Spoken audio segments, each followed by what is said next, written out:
ये आकाशवाणी रायपुर है। प्रादेशिक समाचार बुलेटिन के साथ मैं राहुल सिन्हा।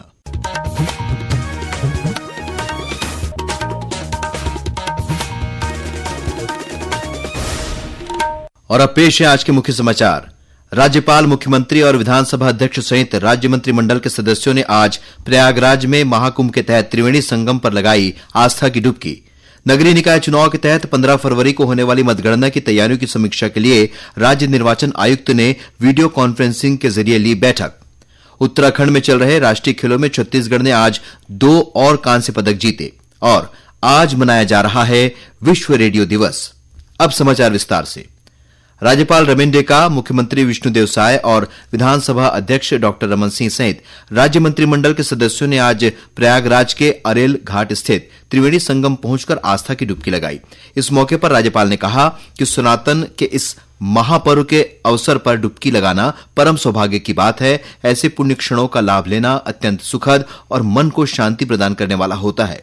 वहीं मुख्यमंत्री ने कहा कि त्रिवेणी संगम में 3 करोड़ छत्तीसगढ़ वासियों की सुख समृद्धि और खुशहाली के लिए उन्होंने डुबकी लगाई है। त्रिवेणी संगम में यहाँ पर डुबकी लगाए हैं और पूरा छत्तीसगढ़, गवर्नर, स्पीकर, मंत्री, सांसद, विधायक, कुल 166 लोग हम लोग आए हैं। आज हम लोग का सौभाग्य है कि यहाँ डुबकी लगाए हैं और छत्तीसगढ़ में खुशहाली हो, सबके घर में सुख समृद्धि हो, शांति हो, इसकी मैया से कामना की है। गरियाबंद जिले के राजिम में कल से राजिम कुंभ कल्प मेला शुरू हो गया है। मेले का उद्घाटन राज्यपाल रमेन डेका ने किया। इस अवसर पर राज्यपाल ने अपने संबोधन में कहा कि राजिम कुंभ कल्प छत्तीसगढ़ की धार्मिक आस्था और परंपरा का प्रतीक है। उन्होंने कहा कि इस वर्ष का राजिम कुंभ कल्प इसलिए भी विशेष है क्योंकि यह उसी समय आयोजित हो रहा है जब प्रयागराज में महाकुंभ का भव्य आयोजन हो रहा है। प्रयागराज में जहां गंगा, यमुना और सरस्वती का संगम है, वहीं राजिम में महानदी, पैरी और सोंढूर का संगम होता है, इसलिए इसे छत्तीसगढ़ का प्रयागराज कहा जाता है। राज्यपाल ने कहा कि यह मेला प्रदेश के धार्मिक पर्यटन को बढ़ावा देने के साथ साथ आर्थिक विकास में भी अहम भूमिका निभाता है। मेले के शुभारंभ अवसर पर राज्यपाल सहित साधु संतों और अतिथियों ने भगवान राजीलोचन की प्रतिमा पर पुष्प अर्पित कर प्रदेश की सुख समृद्धि और खुशहाली की कामना की। प्रदेश में नगरीय निकाय चुनाव के तहत बीते 11 फरवरी को हुए मतदान के बाद राज्य निर्वाचन आयोग ने 15 फरवरी को होने वाली मतगणना की तैयारी शुरू कर दी है। राज्य निर्वाचन आयुक्त अजय सिंह ने आज वीडियो कॉन्फ्रेंसिंग के माध्यम से मतगणना पूर्व तैयारियों को लेकर बैठक ली। बैठक में सभी जिलों के उप जिला निर्वाचन अधिकारी और रिटर्निंग अधिकारियों ने हिस्सा लिया। बैठक का उद्देश्य मतगणना से पहले की गई तैयारियों की समीक्षा करना, मतगणना प्रक्रिया को निष्पक्ष और पारदर्शी बनाने के लिए आवश्यक दिशा निर्देश देना और संभावित चुनौतियों पर चर्चा करना था। इस दौरान श्री सिंह ने कहा कि चुनाव प्रक्रिया की पारदर्शिता और निष्पक्षता सुनिश्चित करना आयोग की प्राथमिकता है। अरपा नदी में रेत के अवैध उत्खनन और परिवहन को लेकर छत्तीसगढ़ उच्च न्यायालय ने नाराजगी जताते हुए नियम तोड़ने वालों के खिलाफ सख्त कार्रवाई करने को कहा है। कोर्ट ने कहा कि राज्य शासन को इसके लिए कड़े नियम बनाने चाहिए और इस पर प्रभावी तरीके से अमल करना चाहिए। कोर्ट ने कहा कि अरपा नदी से लोगों को पानी नहीं मिल रहा है। अवैध उत्खनन के कारण नदी पूरी तरह खोखली हो गई है। उत्तराखंड में हो रहे राष्ट्रीय खेलों में छत्तीसगढ़ ने आज 2 पदक जीते हैं। तलवारबाजी और नेटबॉल में छत्तीसगढ़ ने कांस्य पदक हासिल किया है। छत्तीसगढ़ दल के उप प्रमुख प्रशांत सिंह रघुवंशी ने आकाशवाणी समाचार को बताया कि छत्तीसगढ़ अब तक इस प्रतियोगिता में 5 स्वर्ण, 4 रजत और 11 कांस्य पदक सहित कुल 20 पदक जीत चुका है। अभी हमारे पास छत्तीसगढ़ की टीम में जो फेंसिंग टीम थी उसने ब्रॉन्ज मेडल प्राप्त किया है और साथ में नेटबॉल टीम का भी ब्रॉन्ज मेडल हमें मिला है। पदक तालिका हमारी जो हो गई है, 20 पदक छत्तीसगढ़ के द्वारा प्राप्त किए जा चुके हैं। अभी लगभग हमारे सारे इवेंट्स कंप्लीट हो चुके हैं। 38वें राष्ट्रीय खेल का कल 14 फरवरी को समापन होगा। राष्ट्रीय ताप विद्युत निगम एनटीपीसी की इंडियन पावर स्टेशन कॉन्फ्रेंस आज से रायपुर में शुरू हुई। 3 दिवसीय कॉन्फ्रेंस 15 फरवरी तक चलेगी।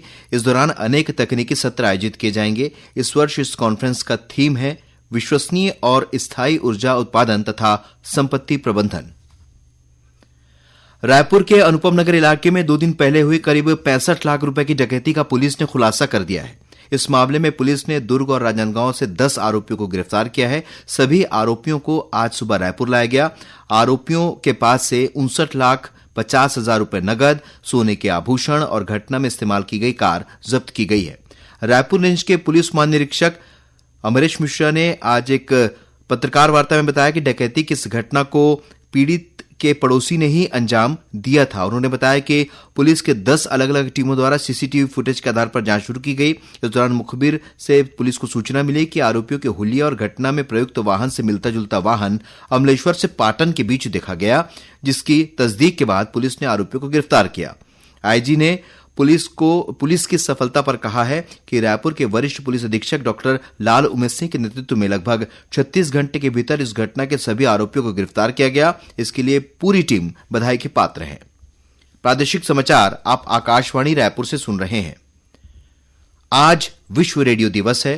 लोगों में रेडियो के महत्व के बारे में जागरूकता बढ़ाने के लिए हर साल 13 फरवरी को विश्व रेडियो दिवस मनाया जाता है। इस वर्ष विश्व रेडियो दिवस का विषय है रेडियो और जलवायु परिवर्तन। प्रधानमंत्री नरेंद्र मोदी ने विश्व रेडियो दिवस पर लोगों को शुभकामनाएं दी हैं। सोशल मीडिया पोस्ट में प्रधानमंत्री ने कहा कि समाचार और संस्कृति से लेकर संगीत और कहानी कहने तक रेडियो एक शक्तिशाली माध्यम है। वहीं सूचना और प्रसारण सचिव संजय जाजू ने कहा कि रेडियो सूचना, शिक्षा और मनोरंजन का एक विश्वसनीय स्रोत है। विश्व रेडियो दिवस पर आज नई दिल्ली में रेडियो महोत्सव का उद्घाटन करते हुए श्री जाजू ने कहा कि प्रधानमंत्री नरेंद्र मोदी का मासिक रेडियो कार्यक्रम मन की बात अब एक परिवर्तनकारी मंच बन गया है, जहां आम लोगों की आवाज सुनी जाती है। विश्व रेडियो दिवस पर अपने संदेश में प्रसार भारती के अध्यक्ष नवनीत कुमार सहगल ने कहा कि समाचार और सूचना का प्रसार करते हुए रेडियो राष्ट्र के सांस्कृतिक और आर्थिक विकास में महत्वपूर्ण भूमिका निभाता है।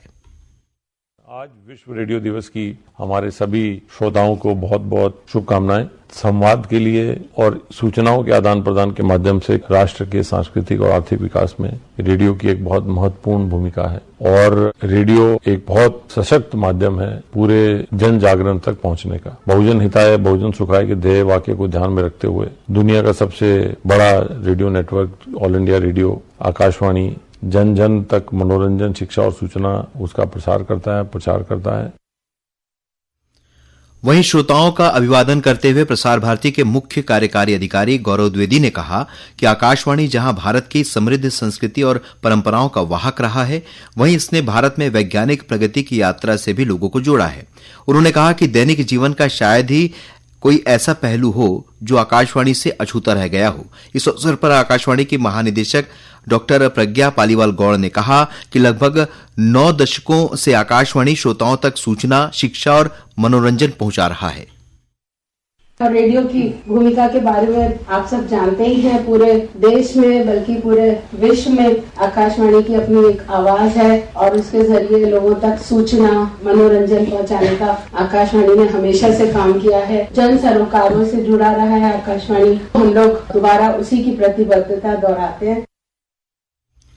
विश्व रेडियो दिवस पर आज छत्तीसगढ़ में भी अनेक कार्यक्रमों का आयोजन किया गया। रायपुर के वृंदावन हॉल में old listeners group of Chhattisgarh zone द्वारा आयोजित कार्यक्रम में आकाशवाणी रायपुर के कार्यक्रम प्रमुख पंकज मेश्राम और आकाशवाणी के पूर्व कार्यक्रम प्रमुख लखनलाल भौरे शामिल हुए। दक्षिण पूर्व मध्य रेलवे रायपुर मंडल में अभनपुर से राजिम के बीच नवनिर्मित ब्रॉडगेज लाइन में आज से परीक्षण और निरीक्षण का कार्य शुरू हो गया है।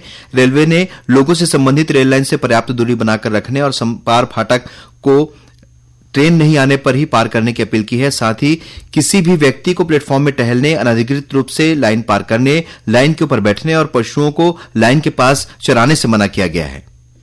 और अब पेश है मौसम का हाल।